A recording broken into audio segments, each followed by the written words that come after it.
sais pas pour vous, mais moi je trouve que Noël ça commence à être un peu surcoté. Je pense que c'est en partie dû au fait qu'on grandit, mais au-delà de ça, je trouve que ça a plus la même vibe qu'avant. Attendez, me crachez pas à la gueule tout de suite, laissez-moi exprimer le fond de ma pensée. On va remonter à l'époque où on était enfant. Tu vois, c'était l'époque où tout allait bien dans ta vie. T'avais aucun souci. Tout commençait avec le calendrier de l'Avent le 1er décembre. Et pas n'importe quel calendrier, c'était les calendriers de ce style. Bien macabre, bien diabète de type 2. En tout cas, pour moi c'était cela. Ensuite, il y avait le moment de la déco, notamment où tu plaçais le Père Noël cambrioleur en train d'escalader ta baraque. On le connaît tous. Il y a aussi le fameux sapin, qu'il soit faux ou vrai, où tu plaçais 10 puissance 23 boules dessus. Ah, les branches elles en pouvaient plus. Elles devaient lutter pour pas faire tomber les boules. Puis venait aussi le moment de faire ta liste au Père Noël, où tu entourais les jouets que tu voulais dans le magazine, où tu découpais directement les images pour les coller sur une feuille. Si vous avez déjà fait ça, sachez que vous êtes des bons. Et enfin, arrive le soir du 24 où tu plaçais des cookies et du lait pour avoir encore plus de chances de la pâter. Le truc c'était de l'encens dans Pokémon Go. Et c'est là où tu te disais que t'allais rester éveillé pour le choper en flagrant délit, mais qu'au final, tu finissais par t'endormir comme une grosse merde et tes parents arrivaient encore à te douiller une année de plus. Le lendemain matin, c'était le grand moment. Les cadeaux sous le sapin, le papier déchiré dans tous les sens, et là il y avait deux endings. La good ending où tu découvrais enfin tes nouveaux jouets que t'allais abandonner 2 semaines plus tard. C'est fou à quel point même en étant enfant, on était déjà les hops des écologistes. Où tu expérimentais la bad ending, où tu te retrouves avec des crayons de couleur parce qu'au cours de l'année, t'as littéralement fait chier du sang à tes parents à cause de ton comportement d'enculé. Maintenant, arrive l'adolescence où Noël prend une toute autre ambiance. Déjà, c'est là que t'apprends que le Père Noël n'existe pas, et que le mec avec un costume rouge et une grosse barbe qui était passé chez toi lorsque t'avais 6 ans, bah c'était ton gros daron. Et le cookie à moitié bouffé que t'avais laissé pour le Père Noël, bah c'était lui qui avait tapé un croc la veille. Et du coup, à cause de ça, bah tu vois pas trop l'intérêt de te motiver à faire la fête à part pour les cadeaux et la bouffe. Décorer, tu vois ça comme une corvée de plus à faire. C'est aussi la période où pour les cadeaux, ça commence à être difficile de savoir et souvent cher. Parce que quand t'étais petit, tu découpais des magazines de cons pour faire ta liste. Là maintenant, t'envoies juste les liens des trucs que tu veux à ta mère qui va après répartir les cadeaux pour le reste de la famille. Et comme je l'ai dit, les prix des trucs que tu veux sont pas les mêmes que ceux que tu voulais enfant. Car avant, tu demandais des jouets de Golemont à 20 balles et des peluches, alors que là, ça va plus taper vers des consoles, des jeux vidéo, voire même, et là c'est un autre level, des composants de PC pour améliorer ta config. Et vous le savez, ça coûte pas 2 euros. Mais le 25 au matin, c'est là que tu regrettes les Noëls de ton enfance car ça a plus la même vibe. Maintenant, on va parler d'un autre gros morceau de cette période comprenant deux choses qui sont indissociables, les films et les musiques. Commençons avec les films dans un premier temps, et plus précisément les téléfilms, parce qu'on va pas se mentir, c'est vraiment de la grosse merde. Ils se trouvent généralement l'après-midi sur les chaînes du genre TF1, etc. Et ils commencent à les diffuser vers mi-octobre. Les mecs ont un meilleur acquis de l'observation que Shanks, c'est pas possible. Et tu te rends compte que les scénarios sont tous les mêmes. C'est l'histoire d'une fille surbookée de la grande ville, qui retourne dans son village natal paumé au milieu de nulle part, qui par la suite tombe amoureuse du mec local super gentil qui lui fait redécouvrir l'esprit de Noël. Puis c'est là que tu remarques que ce mec et toi, ben vous êtes pas si différents. La seule chose qui vous sépare, c'est le fait que lui a trouvé une meuf comme si elle était tombée du ciel par magie. Ah c'est bizarre, ça arrive jamais dans la vraie vie. J'ai envie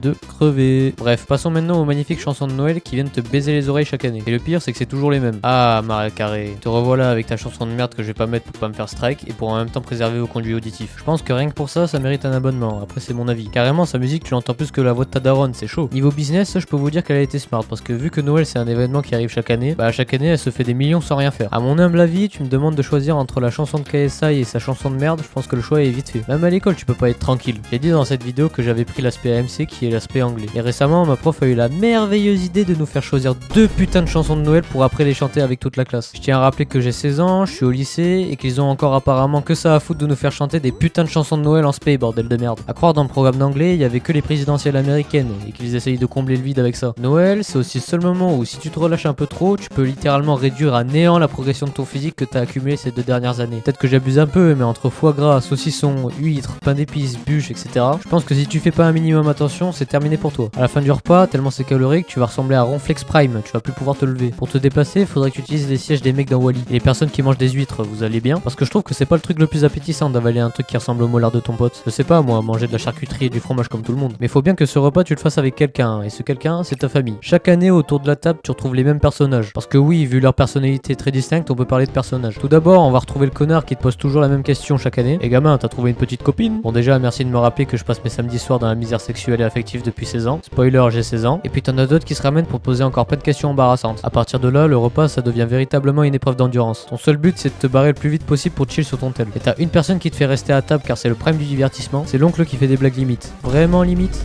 Beaucoup trop limite. Devinez qui j'imite? Salut les amis, c'est Benyamin Netanyahou, vous savez, l'homme qui a massacré des milliers de civils et qui a reçu un mandat d'arrêt de la CPI. Bref, passons.